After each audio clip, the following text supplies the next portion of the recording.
김태원입니다. 반갑습니다. 2016년부터 대한민국이 격동의 이 경량으로 몰아들어서 지금 2023년 거의 한 2016 말이니까 한 6년 7년째 이렇게 되는 것 같습니다. 제가 2016년 서울역 집회에 처음 송파에서 자전거를 타고 까지 가서 집회를 참여를 했던 적이 있는데 헌정회복 헌법소 이런 내용이었었는데, 그때 대한민국이 망한다고 이야기를 했고 그 망하는 것이 지금까지 망해오고 있다는 사실을 여러분 알고 계십니까? 이게 얼마나 놀라운 일이냐 하면은 2016년 가을부터 늦가을부터 지금까지 계속해서 대한민국은 망해오고 있다, 이 얘기에 대해서 저나 여기에 참석하신 애국자 여러분들이나 다시 한번 생각해 봐야 될 중요한 일이라고, 사건이라고 생각합니다. 사건은 맨날 생깁니다. 자유대한민국이 망가지는 일들은 큰 사건 작은 사건 매번 생기기 때문에 그 생길 때마다 여러분들이 쫓아가서 막는다고 한들 그게 막아지겠습니까? 대한민국 국회에 야당 여당이 있습니다만은 지금 좌빨 둘 다 좌빨입니다만은 더불어민주당이 지금까지 국회에서 만든 게 한 3,700건 정도 입법을 해가지고 법을 만들었다고 하는데, 그런 거 만들 때마다 자유우파 전사라는 이름으로 빨리 반대를 눌러야 된다 이렇게 청원을 했던 것 기억하십니까? 지금도 아마 그런 일들이 벌어지고 있는 것으로 알고 있습니다. 그게 막아진다고 생각하십니까? 저는 그렇지 않다고 생각합니다. 어저께인가 강서구청장 김태우 씨가 법원의 판결로 구청장직을 상실한 것을 뉴스를 통해서 우리는 들을 수 있었습니다. 김용철이라는 삼성그룹의 법무팀에 있던 사람이 삼성의 비자금을 폭로해가지고 그 사람이 양심선언 또는 그 사람이 옳은 일을 위해서 자기의 불이익에 맞서서 양심선언을 했다고 해서 그 당시에 대단히 화제가 됐던 사건이 있습니다.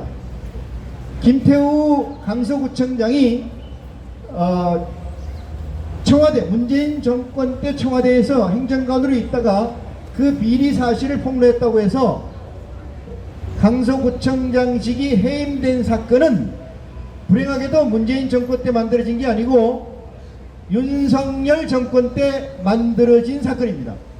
윤석열은 저나 여러분이 믿든 믿지 않든 우파 대통령이라고 하고 정권이 좌파에서 우파로 바뀌었다고 하고 대한민국이 망해가는데 윤석열을 통해서 대한민국이 연장됐다 또는 살아났다 이렇게 얘기하는 사람들이 유튜브나 오피니언 리더를 통해서 여러분은 많이 듣고 있는데, 진정 그렇게 생각하십니까? 윤석열은 문재인의 제2정권이잖아요. 문재인의 제2정권이라고 저는 규정하는데, 대한민국의 적이 누굽니까? 대한민국의 적은 김정은 괴뢰 집단이잖아요. 대한민국의 적이 일본입니까? 대한민국의 제1적이 중국이냐 이 말이에요. 대한민국의 제1적은 조선인민주의 민주공화국 아니에요? 윤석열이가 대한민국의 적이 누군가를 통수권자로서 적시를 할 때만이 대한민국 국민은, 대한민국 국군은 그쪽을 향해서 타겟을 겨눌 수 있는데, 한 번도 그렇게 공개적으로 대한민국의 주적이 김정은 북계 괴뢰 조직이라는 것을 말한 적이 없어요. 광주 사태는 5.18은 반대한민국 세력이 주동한 폭거입니다. 국민적 합의가 일어나지 않은 사건을 가지고 대한민국 헌법 전문에 넣느니 마느니 일단 개소리를 하는 것이 대한민국 현 정부라면 김정은이가 내세운 제2의 아바타 간첩 수괴가 아니면 무엇이란 말입니까?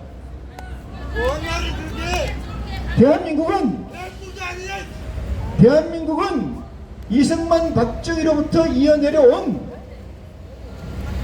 자유민주주의 공화국이라는 사실입니다. 자유민주주의 공화국이라는 것은 자유와 민주를 함양한 공화국이라는 국채를 가지고 있는 거예요. 공화국이라는 국채는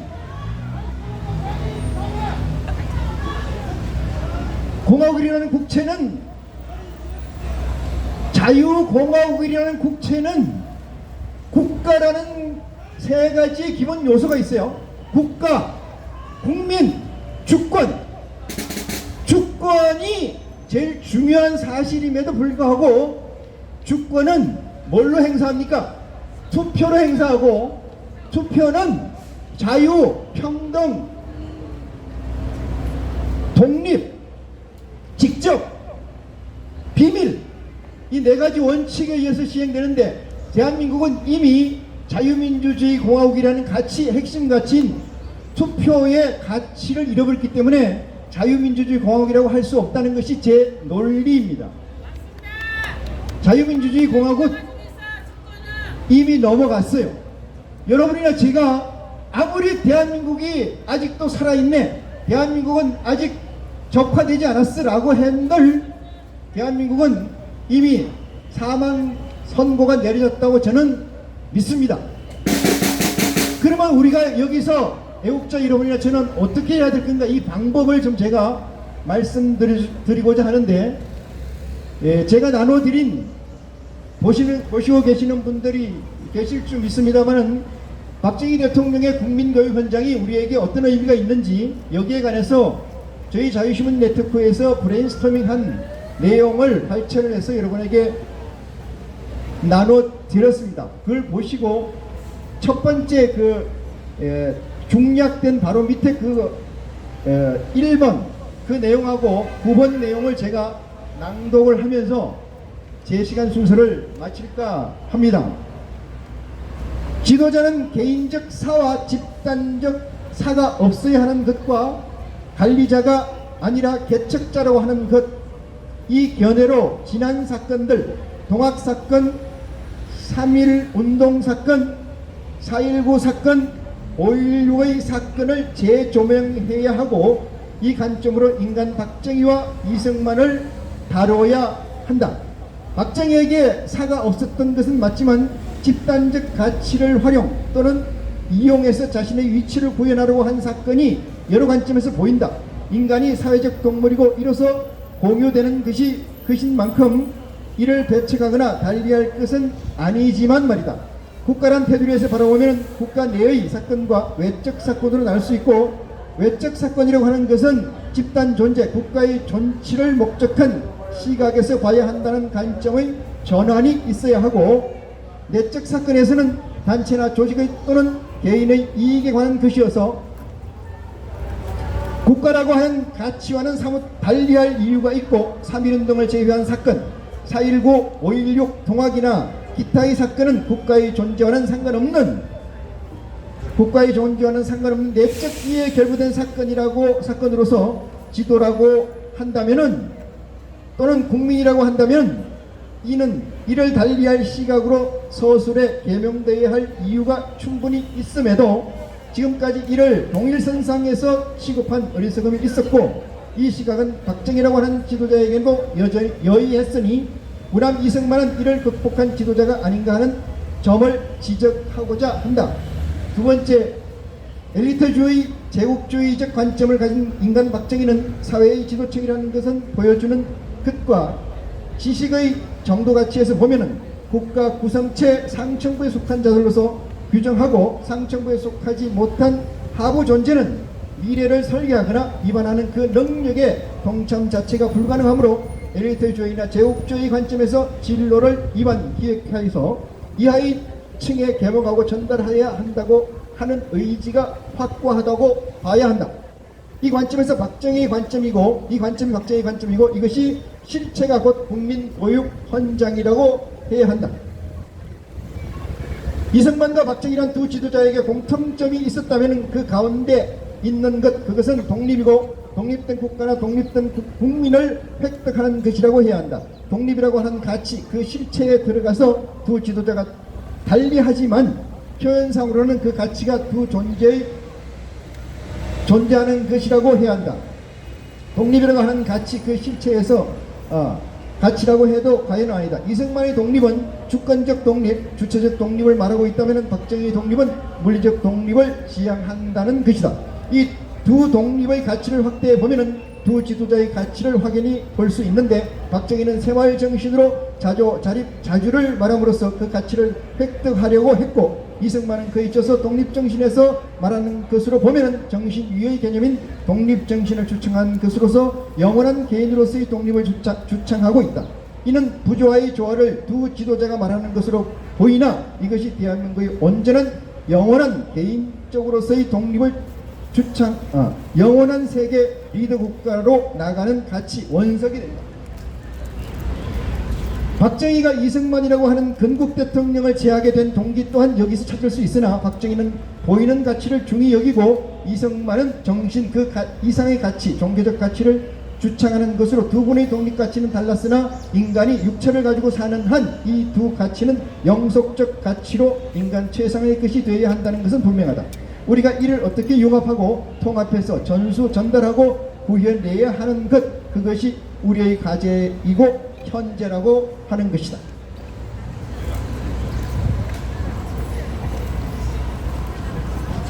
박정희 정신이라고 하면은 저는 우리가 여기가 박정희 광장이라고 명명하고 우리는 부르고 있습니다. 박정희 대통령에게서 무엇을 배워야 될 것이며 이승만 대통령에서 무엇을 배워야 되는 것이냐, 이것은 정신을 배워야 되는데 정신이라는 것은 과연 무엇인가, 이것이 중요한데 이 정신이 여러분들에게 함양되고 있어야만 이 혼란한 세상에서의 가치를 바로 세우고 주도해 나갈 수 있다, 이런 생각을 지우지 않을 수 없습니다. 다음 보시겠습니다. 인간 박정희를 어떻게 정리할 수 있다. 인간 박정희를 이렇게 정리할 수 있다. 그는 프리드리히 니체의 초인의 지도자라고 규정합니다. 그 다음에는 존재로서의 실존주의 지도자, 무소유의 소유자의 지도자라고 저는 규명을 합니다. 초인적 지도자라고 하는 것의 해석은 현재의 것은 모두가 버려야 하며 쓸 것이라고 하나 없으므로 폐기하고 제5보험서를 가지고 창조해야 하는 세상이라고 외치는 지도자를 말합니다. 국민교육 현장 이 보검서의 초록이 되는 것이다. 실존주의 지도자라고 하는 것은 존재로서 실존의 지도라고 하는 현실 중시의 인식을 제고하고 이를 중시한 지도자의 상을 말한다. 인간 박정희는 현실 그 외의 어떤 것도 중시되거나 가치로 여기지 않는다.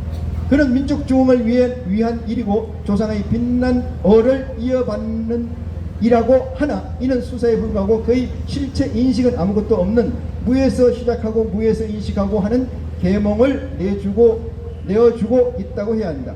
무소의 소유자로서의 지도자라고 하는 것은 박정희가 갖는 개인적 가치를 확증하는 것으로서 그 자신이 가지고 싶은 것은 일신의 부를 가지고자 하는 것이 아니라 존재, 공간, 시간 그 지배를 나라와 아시아 그리고 세계를 그려 가지고 싶은 의지를 말하는 것으로서 지역적인 것이나 일시적인 물욕이나 그의 마음에 없다고 하는 것은 물욕에는 그의 마음에 없다고 하는 데서 규정한 것이다.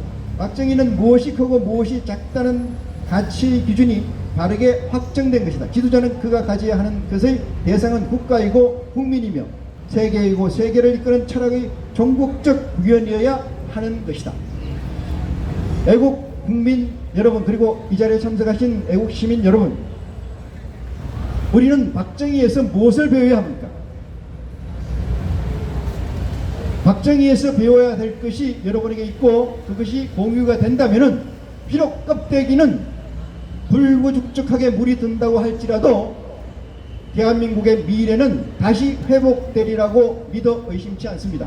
저와 여러분이 이 민중홍 총장님 국번과 함께 이 자리를 키워나간다면은 그것은 비록 더디고 먼 날이 되겠지만은 온전한 나라로서의 자리매김을 하는데 밑거름이 되는, 초석이 되는 이 시간이 되리라 저는 믿어 의심치 않습니다.